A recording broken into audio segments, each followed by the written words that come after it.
So great seeing my next guest back in action. He's going to be fighting at UFC Fight Night on August 21st, taking on Alexander Pantoja. It is Brandon Royval back here on the program. Brandon, how's it going?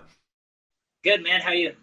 Doing great. Like I mentioned, you've been off for a bit. I know you had the shoulder injury in the Brandon Moreno fight. When were you actually able to get back to training? Because I know the last time we spoke, I think you wanted to get in there, but still wasn't ready to go. Yeah. It was probably like a couple months back. I took the fight before I was like cleared for sure. But yeah, it was probably a couple months back. Okay, so plenty of notice of knowing who the opponent was and all that, right? Yeah, exactly. But for me, I was training like way before I probably should have. I was like they had pictures of me like training while I was all fat in a sling. I was like, gee, yeah, I picked up some weight a little bit, lost it, kind of went all over the board with it. But it's great to be back, and it's great to kind of just start getting interviews done and all this shit. That it's just like, all right, kind of feels like a fight's coming up now.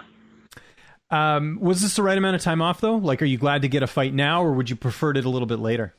I was going to prefer it a little bit later, but I love the matchup, and I love the timing of all of it. So, yeah, I was going to prefer it a little bit later. I think ideally when we were first looking, I probably wanted it in like late September or maybe even like early October. But like that being said, I love the matchup.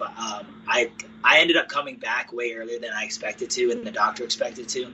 So that all helped out, and it just kind of all aligned itself to make for a perfect comeback and all the timing and stuff. Especially that Moreno and I think he just had their rematch, all that stuff. It was all perfect timing. I think everything worked out for the best. I think is because I needed that surgery really bad. I think me and you've had conversations about my shoulder before and injuries before in the past, and Moreno goes on to win to go have a great fight with Figgy right afterwards and boost a bunch of attention on the flyweight division, and then he goes and has a rematch, wins, and becomes a superstar. I think it all just works out for the best of one, the flyweight division, but two, for me also, is it just kind of held up the division perfectly and allowed me time to heal and get back ready to go take my place again, you know? Well, I was going to ask you about that. I mean, especially Moreno's last win where he won the title was so dominant in the way he finished the fight. Like, you got to feel good as well. That's got to help your stock a little bit because your fight ended with an injury. I know a lot of people like to say, oh, Brandon was getting the better of it, but still, the fact that it ended with an injury does kind of leave that asterisk on the fight, so to speak. Yeah, for sure. When I popped my shoulder, I was going for a heel hook. So people are dumb. They're going to say what they're going to say, but at the same time, it's like I would have scored that round for Moreno just because he had a large portion of like. He probably had like the dominant position for the longer, but that being said, I thought I was winning the striking on the feet, and I was going for a heel hook when I dislocated my shoulder, and I was on top in that position, which I'm grateful to too because my shoulder was so fucked up. I could have dislocated my shoulder when he took me down or he had my back, and it would have looked a lot different the outcome. But the shoulder was going to come out sooner or later, no matter what. So I needed to get that done. Let's talk about this matchup. Pantoja, the guy they're saying, because he had a draw with Moreno, right? So there's always that sort of that interesting. He's got 2 wins over Moreno. What am I talking about? He fought him on tough, and then obviously he has the win over him as well. How do you feel like you match up against him here? 23-5 record. Yeah, and what you're mentioning with the draw with the Moreno's Askarov. That's right. I was getting it mixed up, but yeah, same. Probably title shot over me and Pantoja, but he just got injured. So it's like one of those weird luck things that's like I'm kind of walking myself into a title contention fight with my 4th fight in the UFC for the 2nd time. So it's kind of crazy. But as far as Alex Pantoja, I think he's the most dangerous guy in the division. And I mean that in the sense of like what he brings to the table. He brings a finishing style. Every punch he throws to do damage. His ground game's specifically submission based, and he attacks submissions the whole entire time. So I think he's the second most dangerous person in the division, and I think I'm the ultimate finisher. I think I have more finishes than at least a higher percentage of finishes in the flyweight division. So it's like I think 1, I'm walking into a banger of a fight right off the bat, and 2 is just I like the matchup a lot. I think that's going to lead to 2 bonuses for me, and that being said, it's just a perfect matchup, and as you mentioned, he has 2 wins over Moreno, which is all more reason for this to be more of a title contention fight, especially with me getting a finish over him. Well, and he also finished Moreno. I think that's the last time Moreno's been finished in a fight. It was on the Ultimate Fighter. I think it's an exhibition. I'm not sure exactly if it still counts or not, but still, I mean, you get a win over him. You sort of take that clout as well if you defeat him, correct? So I think that's sort of the enticement of having this fight as well. Yeah, exactly. And I'm sure he's hungry. You got to think in his mind, he's been at this for a minute, and he's been pretty close, and he has 2 wins over Moreno, so I'm sure he's thinking this is the most important fight of his life. But that being said, I'm hungry. I've been starving. I've been around at this game for a minute, and it's just like now I have a chance and an opportunity to be to show people what I've been saying for years, is that I think I'm the most dangerous fighter in the flyweight division, and just keep proving that. And I have a great opponent in front of me to go do that and up my stock, and then honestly just take his position and just try to improve my life ultimately. Anything different for this camp? Who are you mainly working with as far as bodies in the gym? I mean, as far as like anything different, it's just like I never took a fight without being able to really train, so that was super weird. But I have great training partners. I'm getting a bunch of private sessions. Who I'm getting privates by constantly every week is Youssef Zalal. He holds mids for me, and I'm just kind of picking apart his brain and stuff. He's one of the harder rounds in the gym, so it's like I gotta definitely take a little bit of what's in his cup.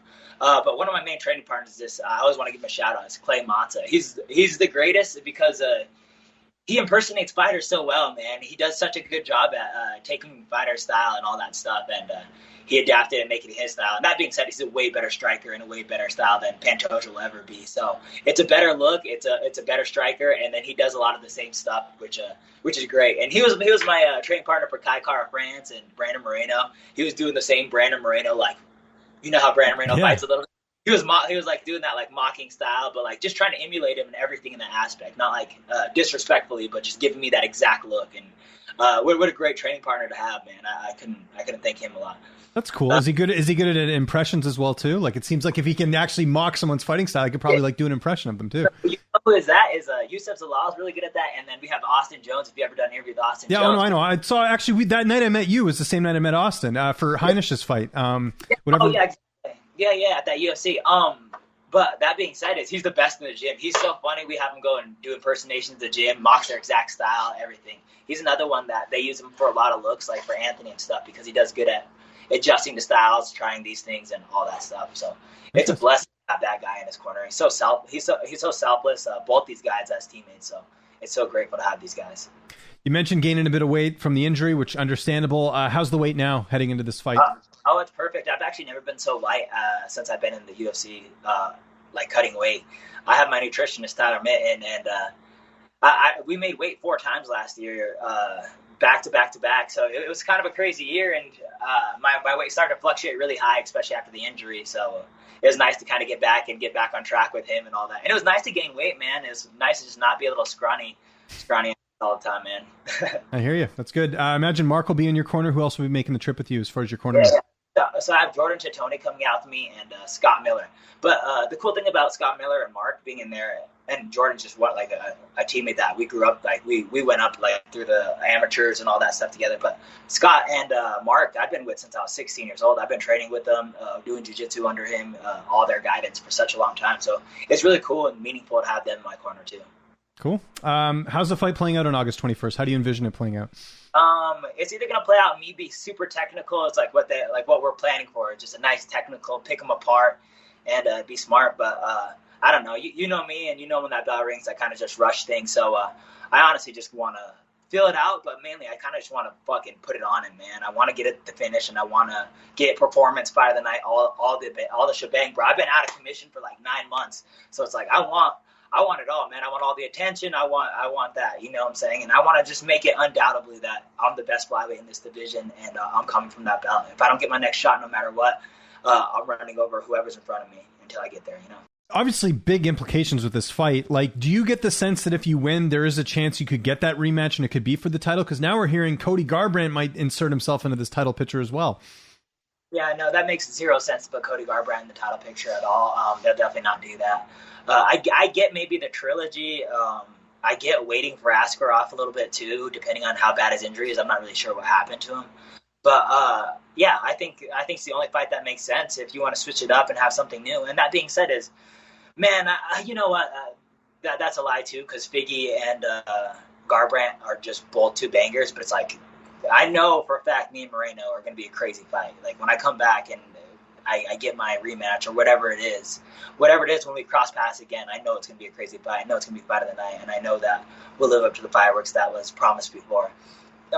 But that being said, Cody Garbrandt, I don't think he even gets a title shot if he beats Kai Kara France his next fight, in my opinion. Interesting. Okay, yeah. I mean, I'm in agreement that I think you got to win one fight in the weight class because he lost his last fight. Like if he beat Rob Font and wanted to go down, I could understand maybe there's some leverage there, but because he's a former champ. But if he goes right and gets a title shot, that's kind of, I know unfair is a word that gets thrown around a lot in MMA, but I just think it's unfair to you guys who put the time in at 125. Yeah, and I think there's a lot of flyweights that could beat what is this, his last one, Rafael Sansa. I think there's flyweights that could beat him. I think there's like I said, I don't know. I just, if we go around his all-around record for the last like 2-3 years or whatever it is, I think he's 1-4, and it wouldn't make sense. And honestly, if we're trying to highlight the flyweight division, let him earn his way through that. And if that's the way you want to do it, let's do it the right way and make it make sense, you know. But I don't think him skipping rank and all that stuff is the right way to go about it. And that being said, I think he's lined up against Kai Kara-France, and I think a win over Kai Kara-France doesn't even make sense off that, you know. Yeah. But that's because I came off a win off Kai Kara-France already, so it's like I didn't get shit. You know what I'm saying? Why does Cody Garbrandt get shit if he wins that fight? You know. You've been following the NHL offseason at all? The Avs I think they might be losing Landeskog. It's pretty crazy. No, but that would be horrible for us for sure. I haven't been keeping up with any of the NHL for probably the last couple of years. I've been lazy with all that. You got to go to a game though this year once they have fans back. It's always a good time, right? Yeah, for sure. I definitely want to start buying, like, I don't know, definitely get a little more into all that, and I don't know, maybe they'll hook up some seats or some shit. I don't know. Maybe use your UFC clout. I'd use that a little bit if you can. I do, and I got to win this fight and then beat Moreno, and then next thing you know, maybe I'll be sitting bench side or something cool, you know? There you go. Exactly. What are you doing for downtime? Watching any Netflix or anything like that?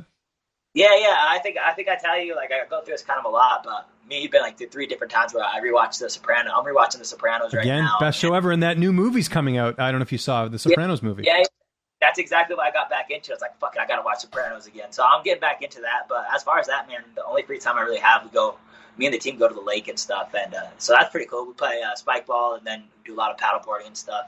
So that's pretty much all I do. You getting into golf at all? I know Jacoby's a big golfer. Well, I can't really golf that bad because it's really bad on your shoulders. So right.